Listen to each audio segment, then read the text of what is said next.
22h15 sur Europe 1, c'est l'invité d'Europe Nuit et vous recevez Pierre de Villeneuve, le candidat de l'Union populaire républicaine à l'élection présidentielle, François Asselineau. Bonsoir François Asselineau. Bonsoir. Merci d'être avec nous en direct sur Europe 1. Cette fois-ci, ça y est, vous êtes dans l'engrenage de la campagne présidentielle, chose que vous n'aviez pas réussi à enclencher il y a 5 ans faute de parrainage. Vous n'avez pas forcément choisi la meilleure des campagnes, hein.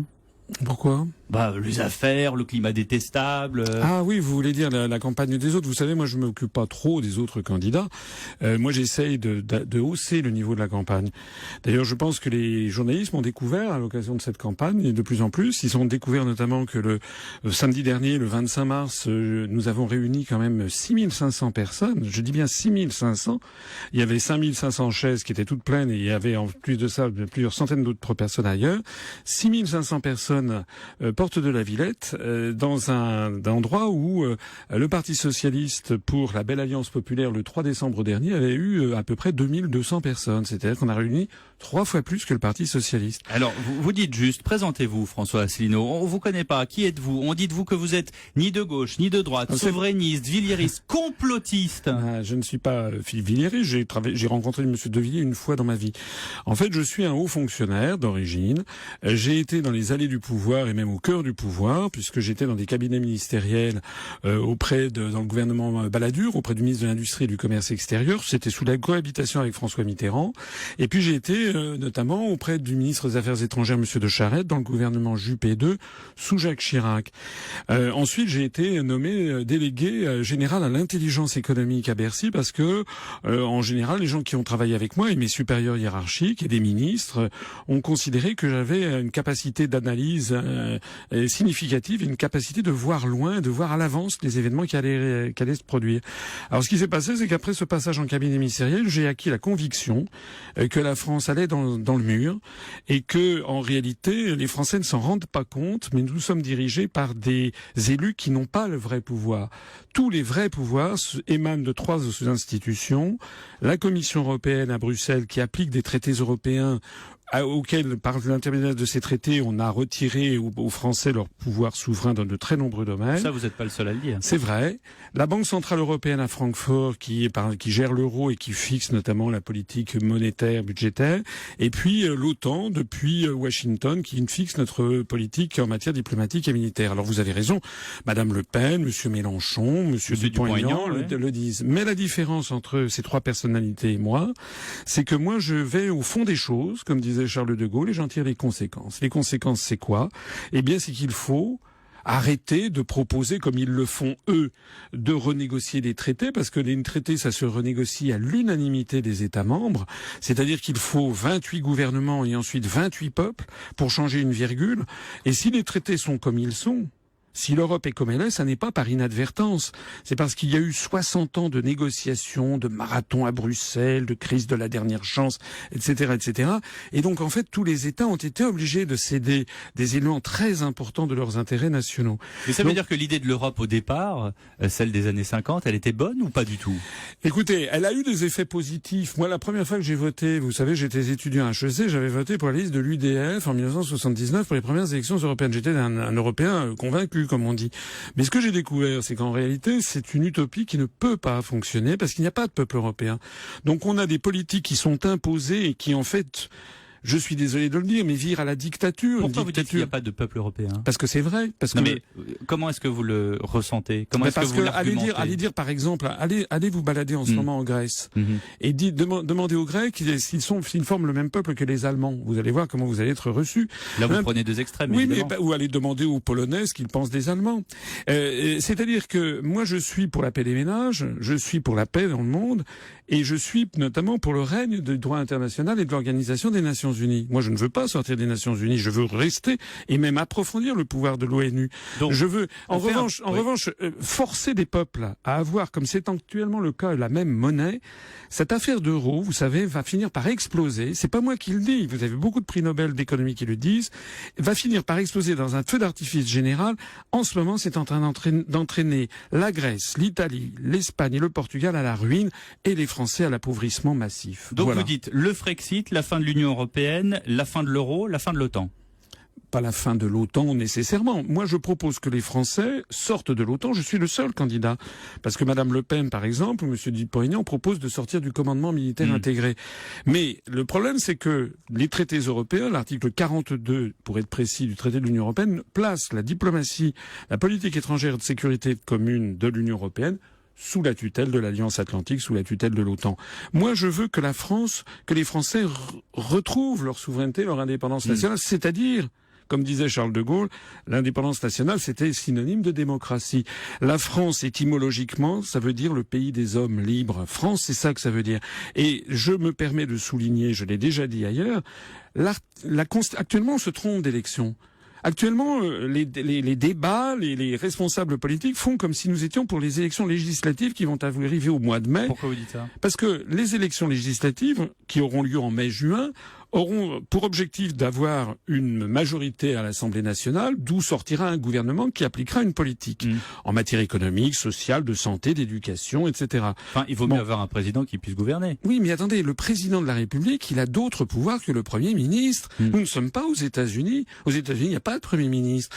En France, il y a un président de la République qui a des pouvoirs spécifiques qui sont fixés par les articles 5 à 19 de la Constitution.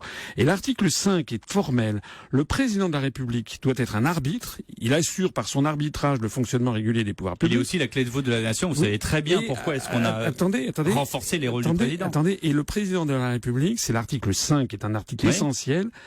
Le président de la République est le garant de l'indépendance nationale, de l'intégrité du territoire et du respect des traités. Donc moi, je pose le problème là où il doit être posé. Ce qu'on demande au président de la République d'abord, c'est comment il va assurer l'indépendance nationale et l'intégrité du territoire, c'est-à-dire l'unité nationale. C'est ça les vrais sujets de l'élection présidentielle. Et donc c'est la raison pour laquelle j'insiste à ce point sur la nécessité de ne pas plus attendre maintenant, de sortir de l'Union européenne par l'article 50, comme le font les Britanniques. Mais je fais pas ça par ringardise, par nostalgie, je fais ça pour sauver notre pays. Actuellement, vous savez très bien que la France est en voie d'appauvrissement général. Notre patrimoine public et privé est vendu à l'encan. Les avantages de la sortie de l'Union européenne sont tout à fait considérables. Malheureusement, on n'a jamais le temps d'aborder ces sujets. C'est un peu dommage. François Asselineau, je veux bien, vous parlez de la sortie de l'euro, vous parlez de la sortie de la zone euro, mais on sait très bien que si on abandonne l'euro, et ça tous les économistes le disent, de l'économiste, de la droite à l'économiste, de la gauche, tout le monde le dit, tout le monde a fait le calcul, c'est la faillite assurée. Absolument pas. Alors ça, je peux vous montrer des quantités d'autres analystes, par exemple Jacques Sapir, ou par exemple notre responsable chargé des questions monétaires à l'UPR, Vincent Brousseau, qui est quelqu'un qui est normalien, qui est docteur en mathématiques, docteur en économie, qui a passé 15 ans à la Banque Centrale Européenne et les 6 dernières années, avant d'en démissionner, au service de la politique monétaire. Eh bien, nous avons avec notre mouvement politique, je pense, l'un des meilleurs experts mondiaux de l'euro. Je vais vous parler, par exemple, vous savez que l'euro n'est pas une monnaie unique, contrairement à ce que l'on dit. En fait, tous les États ont conservé leur monnaie nationale, sauf que cette monnaie nationale, elle s'appelle euro, et elle peut s'échanger au taux de 1 pour 1 avec les autres. Ça paraît un détail. En fait, c'est absolument capital, parce que ça veut dire que si vous avez, mettons, 1000 euros sur votre compte bancaire à Paris, c'est 1000 euros de créance sur la Banque de France. Si vous les transférez, et vous avez le droit de le faire, si vous les transférez dans une banque à Berlin, vous aurez toujours 1000 euros, mais cette fois-ci, ce sera 1000 euros de créance sur la banque allemande, la Bundesbank. Et évidemment, alors, ça n'a pas la même valeur. Ça veut dire que le jour où l'euro explosera... Vous devriez prendre l'exemple avec les drachmes. Oui, en tout cas, absolument. Voilà, vous avez tout compris. Mais vous savez ça, il y a très peu de gens qui le savent. Ceux qui le savent, mais parce que c'est juste interbancaire. C'est-à-dire mais on ne peut pas l'appliquer. Les grandes fortunes des pays du Sud, les grands groupes industriels placent tout leur argent en Allemagne.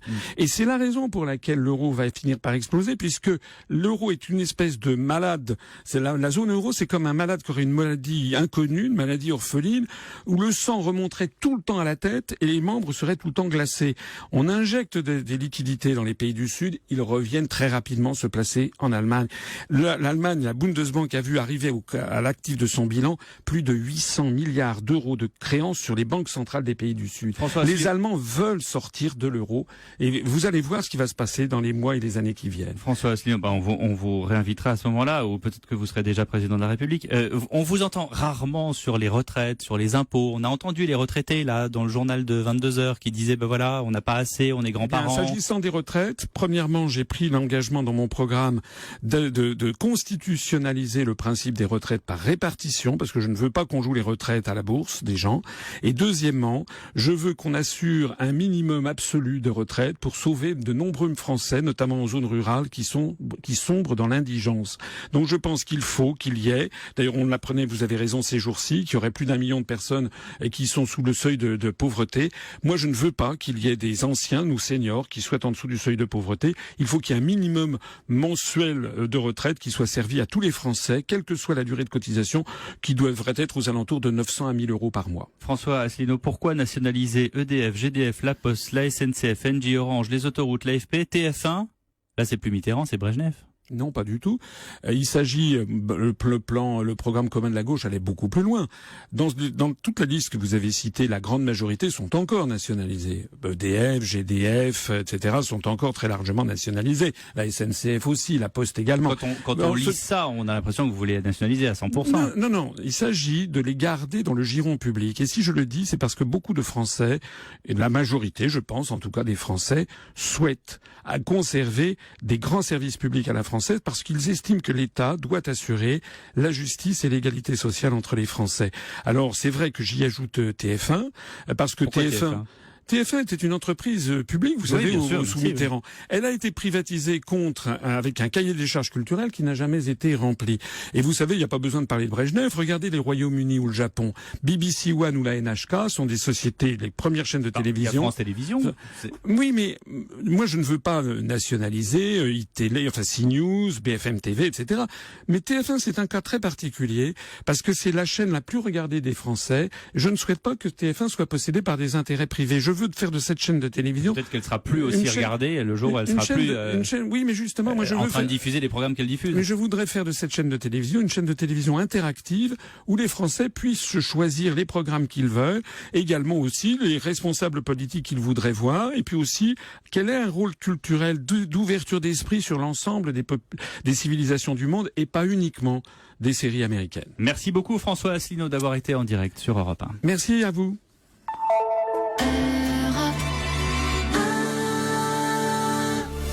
22h28 sur Europe 1.